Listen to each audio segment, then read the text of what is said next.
Hello, my name is Majo, and in today's video I am going to share the most common allied psychology professions in the UK. What I mean by allied is that there are a growing number of roles that require, ideally, some of them not essentially, a psychology background, because they see person-centered qualifications such as psychology and counselling as more appropriate for these type of roles, as they involve either directly supporting the work of psychologists or roles which involve taking on work previously done by more fully trained professional counselors and psychologists. So, the importance of these allied psychology professions is that they are an essential part of the journey towards the core professions that I mentioned in my previous video, and also places on the training programs that will lead you to become either a clinical psychologist, an educational psychologist, a counselor, or any of the core psychology professions. Again, if you want to hear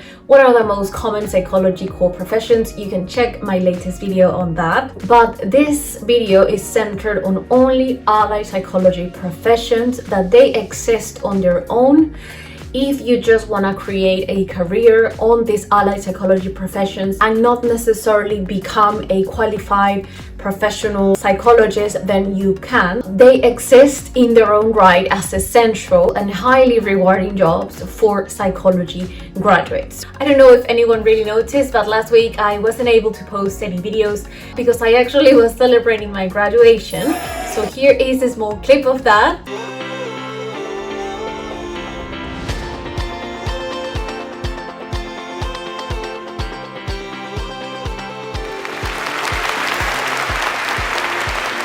So even though I finished a master's last year, this April, this spring was my ceremony.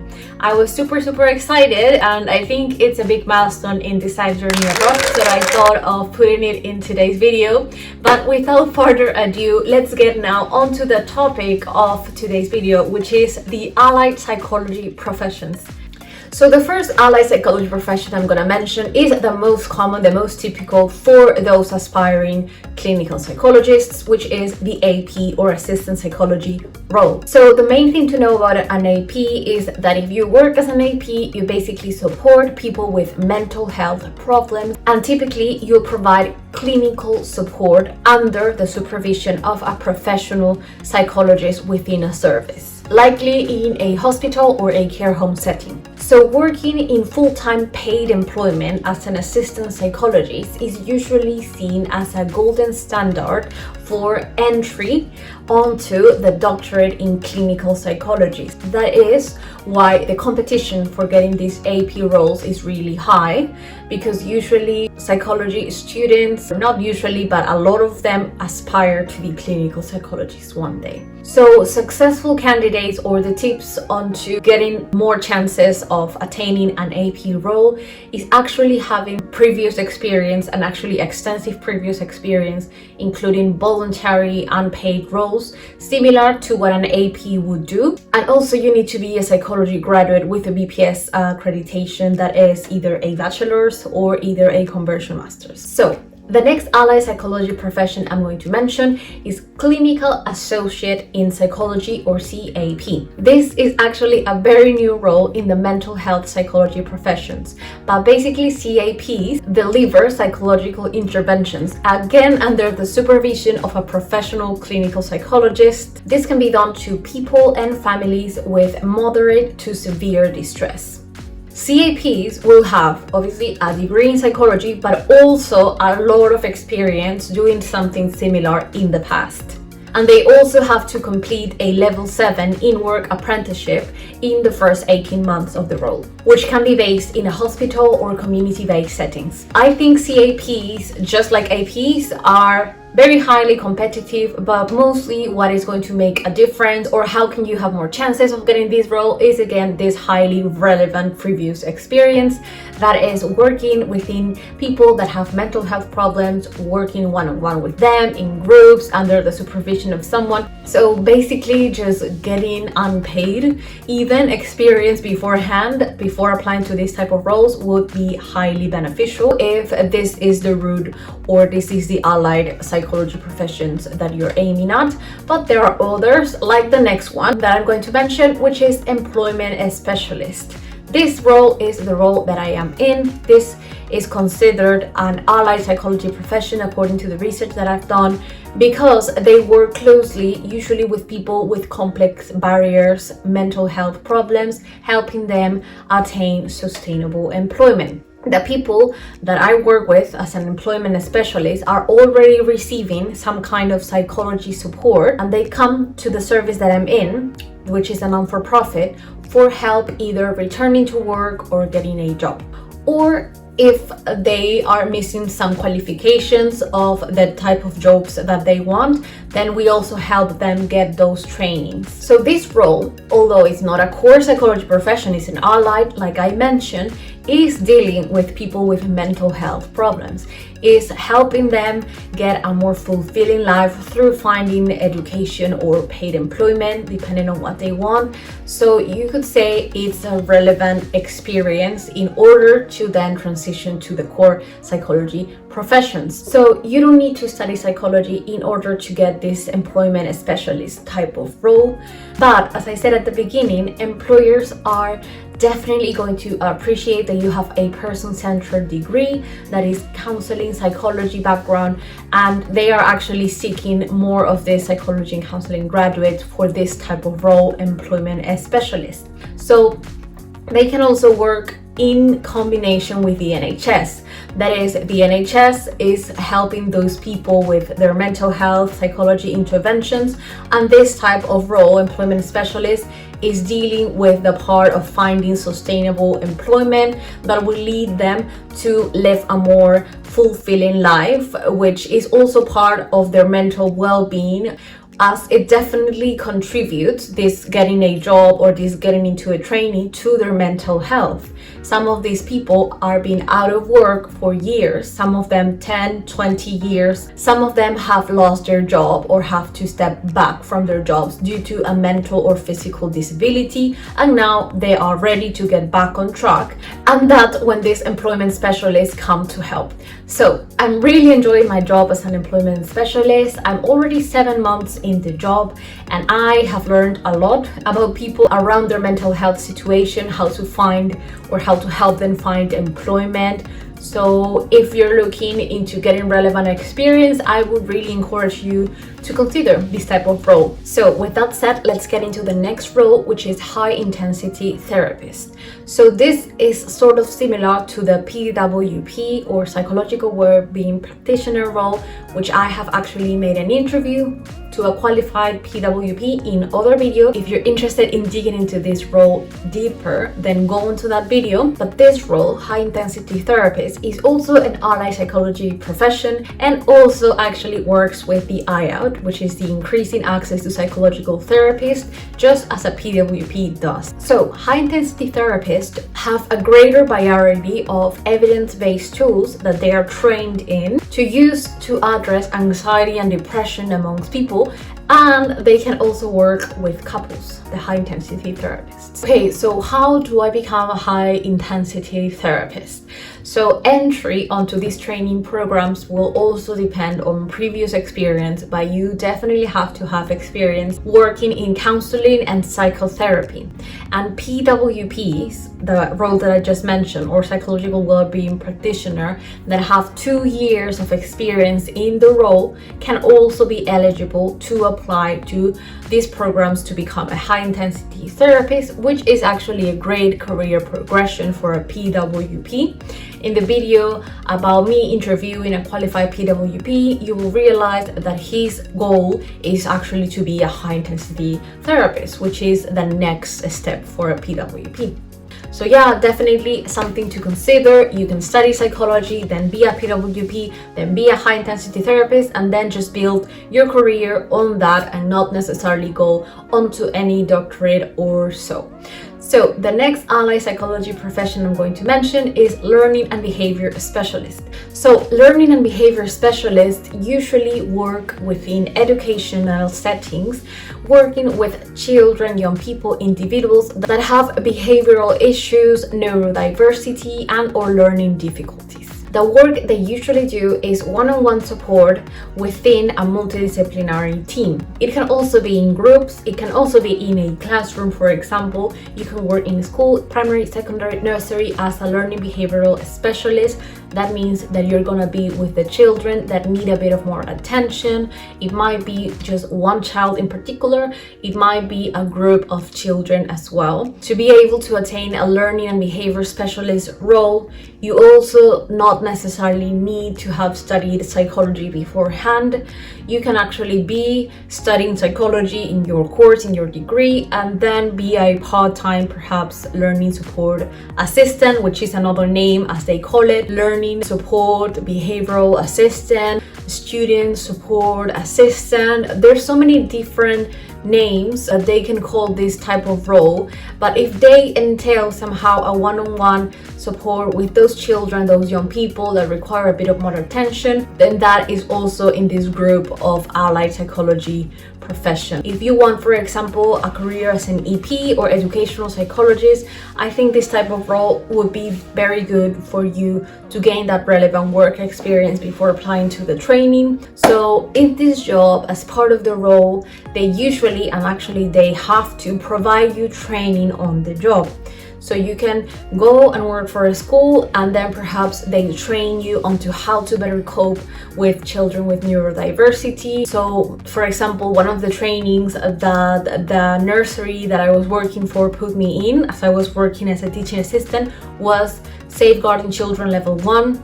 So obviously I put this in my CV, which is great because I can mention it in future interviews if I want to attain a role that involves children or young people. Another thing that is actually good about getting this type of experience in schools, learning behavioral specialists, TA, CENTA, is that they process, in case you don't have it previously, your DVS. So DVS, or Disclosure and Barring Service, is this document that allows you to work with children, young people, vulnerable individuals, etc. So if you work for a school, for a primary, secondary, nursery, they have to actually process your DVS, that is if you don't have it beforehand. So that also, if you want to then obtain another type of role, or if you want to pursue something with children, young people, then it actually helps you because employers actually contact you and ask usually if you already have a DVS or already hold a DVS check. And you can also put this on the updates system, which means that your DVS gets updated throughout the years.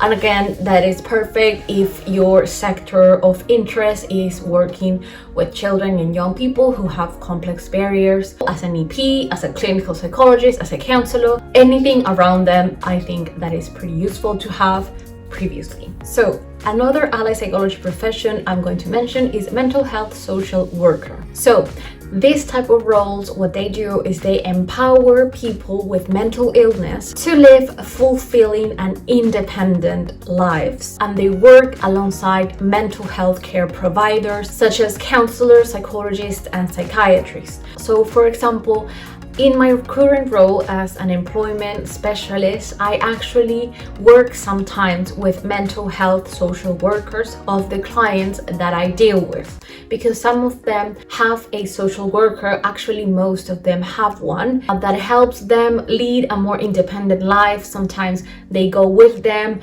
into their appointment with me because sometimes they feel more comfortable when they are around. Sometimes they have even 2 social workers, 3 social workers. They have other support network besides me, obviously, because I am the person helping them attain employment, get into education, get into a training, but they obviously have other types of support.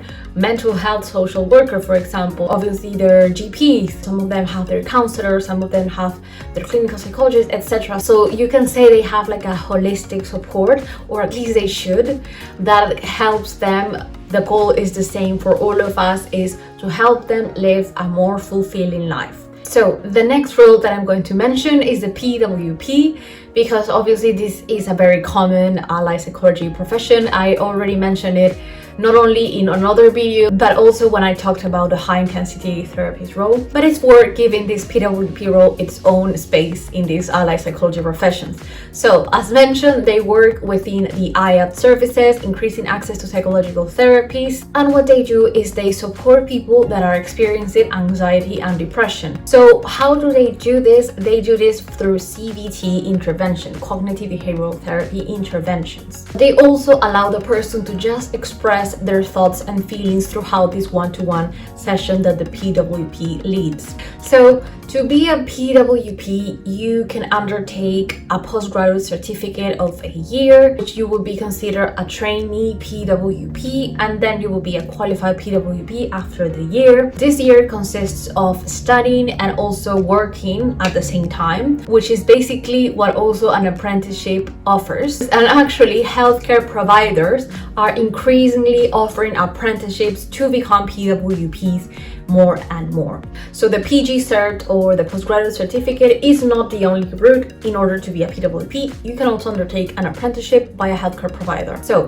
the next role I'm going to mention is research assistant, which is mostly relevant for those interested in the academia or PhD sector in the future. So as the name suggests, research assistants usually work alongside researchers and also research teams in academia and other sectors. So roles will vary, but typically they all involve fitting into research, study design, data collection, analysis, report writing, basically all those sections that usually a dissertation involves. Research assistants do it as a job.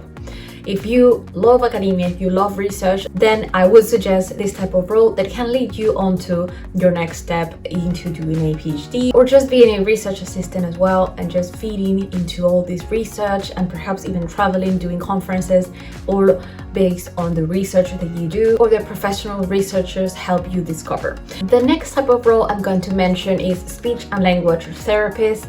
I want to say that I have strongly considered this role because you get to work with children as well, not necessarily in a therapeutical setting or giving therapy, but helping them with their communication, speech and language difficulties. So getting into a bit more detail, this type of role helps individuals with difficulties in communication, but also swallowing, drinking and eating that are often dealing with developmental delays, and they also support people with physical mouth and tongue issues. So how to become a speech and language therapist? You need to undertake a specific training that has to be accredited by the Royal College for Speech and Language Therapists, which consists of a 2-year postgraduate course that can be an MSc or a PG diploma with HCPC registration upon completion. So how do you get accepted onto this 2-year course?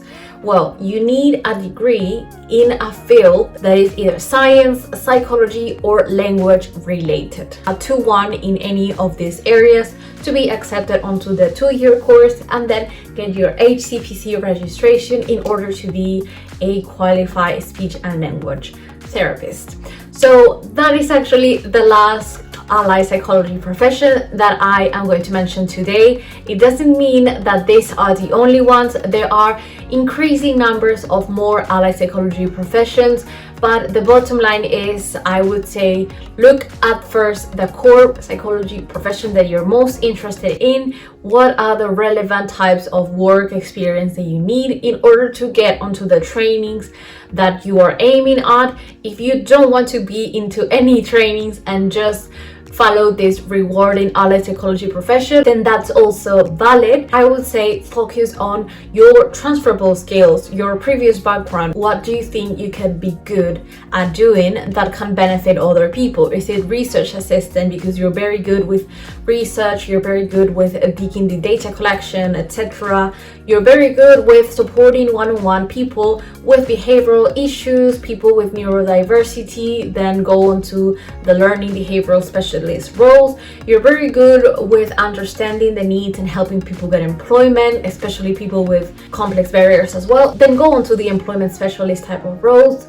So just before ending the video, I just want to mention out loud more allied psychology professions that I'm not going to go into detail, but I just want to put them here in the screen just for you to understand what other types of allied psychology profession you might be interested in. This group in particular are actually NHS psychology professions. So as you can see, as there is a PWP, there's also a children wellbeing practitioner, there's also education mental health practitioner, family and systemic psychotherapist, peer support worker, and youth intensive psychological practitioner. So yeah, there's so many types of practitioners, and I encourage you to dig into those that somehow resonate with your areas of interest. And also, I'm very curious knowing which one of these core psychology professions are you most interested in, resonates more with you. Let me know. You can leave it in the comments. You can DM me as well in my Instagram page, my Psych Journey Abroad, not only about this video, but about future suggestions for me to talk about in other videos. As always, thank you so much for watching, and to get into this part of the video, I will see you next week with another video. Bye bye.